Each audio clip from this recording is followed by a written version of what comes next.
Regresamos ya aquí a la primera emisión de Señal Informativa. Les recuerdo que estamos transmitiendo a través de toda la red Radio Universidad de Guadalajara, en Ocotlán en el 107.9 de FM, en Colotlán en el 104.7 de FM y en Puerto Vallarta 104.3, así como en Ameca en el 105.5. Igual, por supuesto, en Canal 44, en udgtv.com, en nuestro canal de YouTube y, por supuesto, en todas las redes sociales. El día de hoy tenemos el gusto de tener aquí en el foro a Eduardo López Moreno. Él es, por supuesto, investigador, especialista en todo el tema de urbanismo, de movilidad y también fotógrafo. Y justamente vamos a platicar sobre esta exposición fotográfica que se estará presentando a partir del 19 de octubre y hasta el 5 de diciembre en las plazas de armas, en cómo leer la ciudad. Además, estará acompañado de textos de Carmen Villoro. Eduardo, ¿cómo estás? Buenos días. Hola, buenos días. Un placer estar con ustedes. Encantado. Oye, leer la ciudad, ¿cómo lo visualizas en cuanto a textos y fotografía? Mira, es interesante porque la ciudad es una yuxtaposición de cosas, de personas, de espacio, de imágenes, de movimiento. Y muchas veces pasamos por lugares y realmente transitamos sin verla, sin leerla, sin asimilar lo que es ese espacio, cómo nos afecta y cómo nos beneficia. Y la idea es hacer como una reconciliación entre textos, imágenes, pensamientos, conceptos y tomar diferentes ciudades del mundo en donde hagamos como un espejo, un reflejo de lo que está sucediendo y cómo esto nos interpela a la gente, incluso aunque estemos en Guadalajara. ¿Qué significa un parque, una calle, un mercado? ¿Cómo estamos en él? La gente que lo habita y sobre todo la gente que por diferentes razones vive casi siempre en la periferia de las imágenes. Vive casi siempre fuera de la posibilidad de disfrutar la ciudad, de verla, leerla, entenderla, gozarla.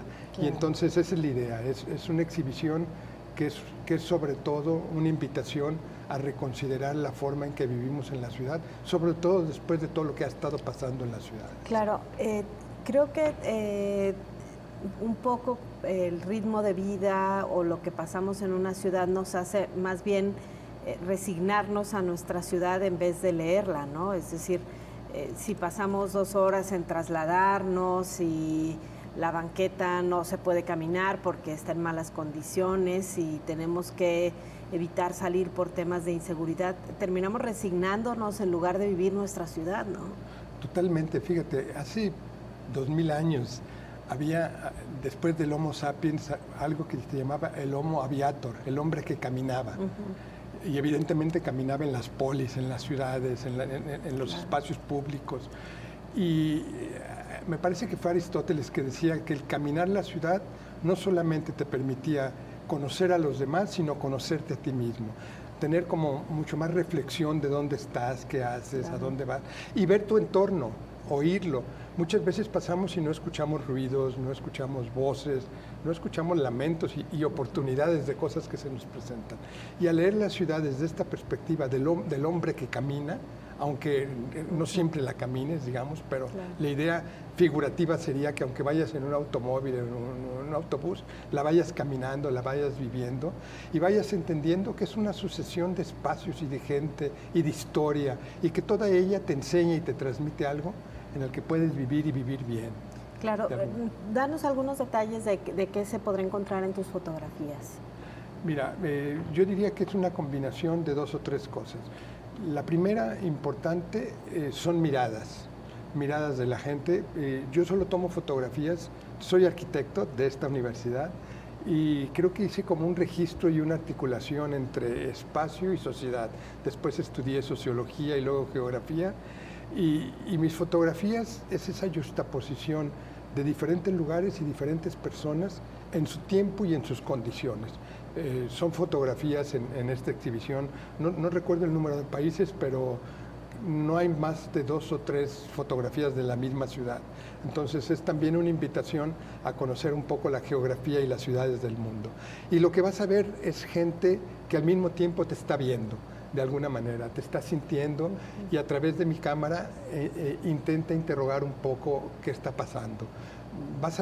No vas a ver miseria, no tomo miseria, no tomo pobreza, pero sí tomo condiciones difíciles y lo que me interesa es la transición de las gentes en esas condiciones difíciles a algo positivo.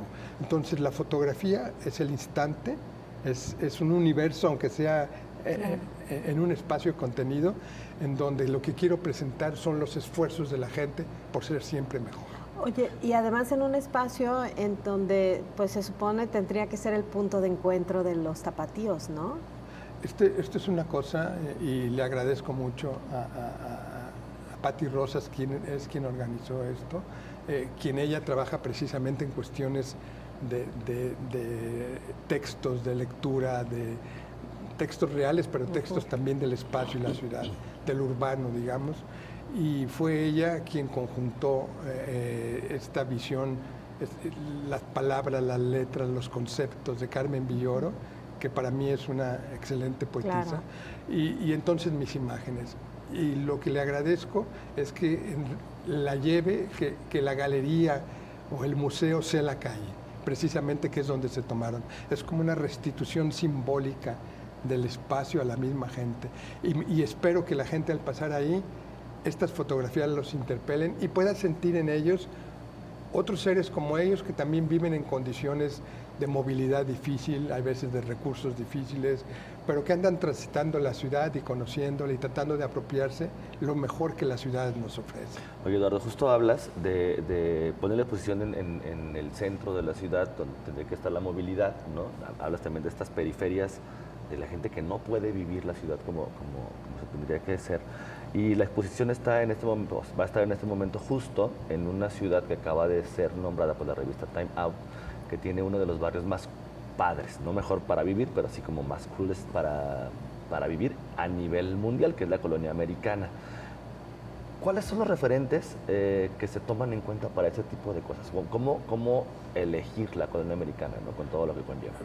Mira, ese estudio en particular no lo conozco, pero yo hice muchos similares, en donde cuestiones como calidad de vida, proximidad, densidad, diversidad social, diversidad de negocios y cosas, constituyen en el fondo lo que debería ser la ciudad, un espacio de creatividad y de encuentro y de fusión. Y yo creo que la colonia americana, y no me sorprende, fíjate, alguna vez que hice estudios de Guadalajara, siempre dije que esas colonias y los barrios circundantes iban a hacer que la ciudad se regresara a ellos. Porque las periferias fueron muy deshumanizadas, sin espacios públicos, sin banquetas, sin calles adecuadas. Y la colonia americana, en el fondo, es como un regreso a la noción del barrio, en donde reconstituyes o constituyes de nuevo identidades, sentido de pertenencia, una vida más colectiva.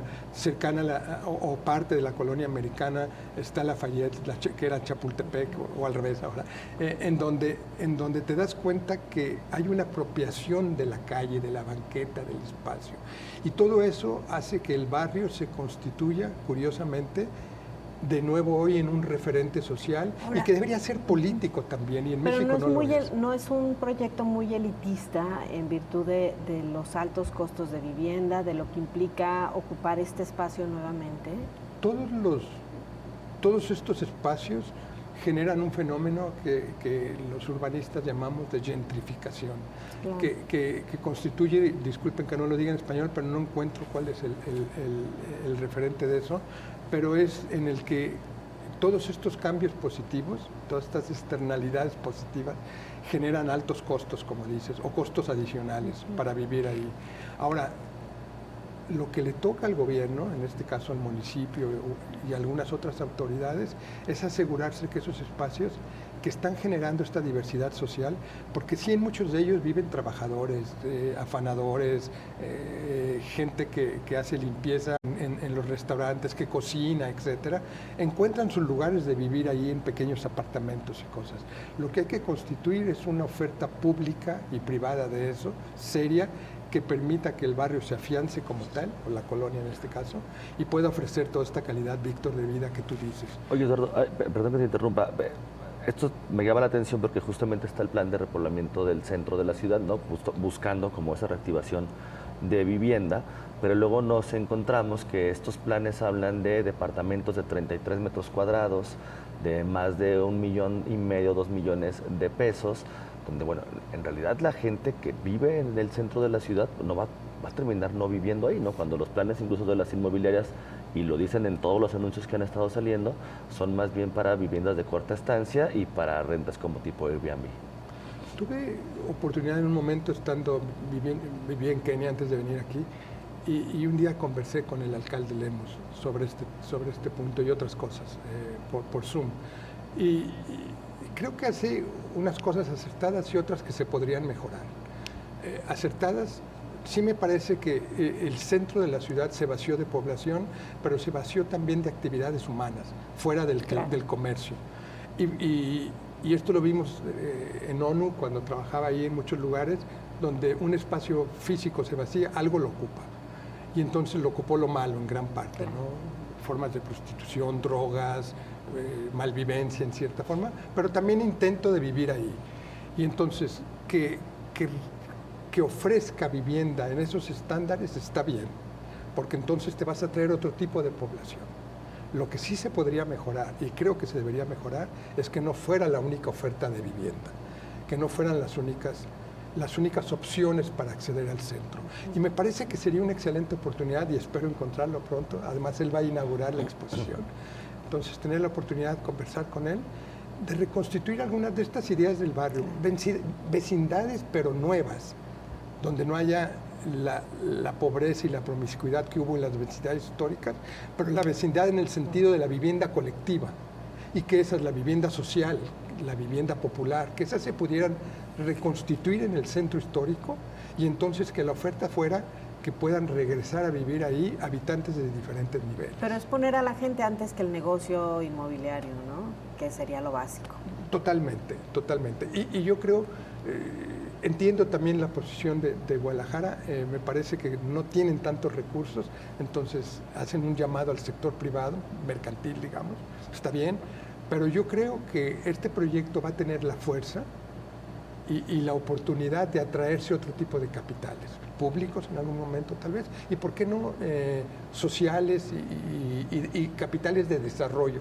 Hay capitales de desarrollo en el que la visión no sea tan de la ganancia, sino de la oportunidad. El centro funcionará solo, porque si no, Víctor, hay un riesgo grande, que esas casas vuelvan a quedar vacías, como muchas otras en México y en Guadalajara y en las periferias de Guadalajara. Tlajomulco es un ejemplo muy claro. Entonces, evitarte ese riesgo no solamente es vivienda, sería mi segundo punto de cosas mejorables. No solamente hay que ofertar una unidad de vivienda, hay que ofertar el espacio que constituye cuáles son las zonas, que era un poco lo que les decía antes. Hay que repensar los caminamientos, el espacio público, la movilidad ahí. La movilidad hoy día es un desastre con todos los camiones que siguen llegando al centro de la ciudad. Si no se mejora eso, habrá pobre calidad de vida y una oferta de vivienda limitada. Por supuesto. Eduardo, muchas gracias. El tiempo luego es insuficiente para un tema que implica tanto. Muchas gracias por compartirnos todo esto. Muchas gracias, Eduardo López Moreno.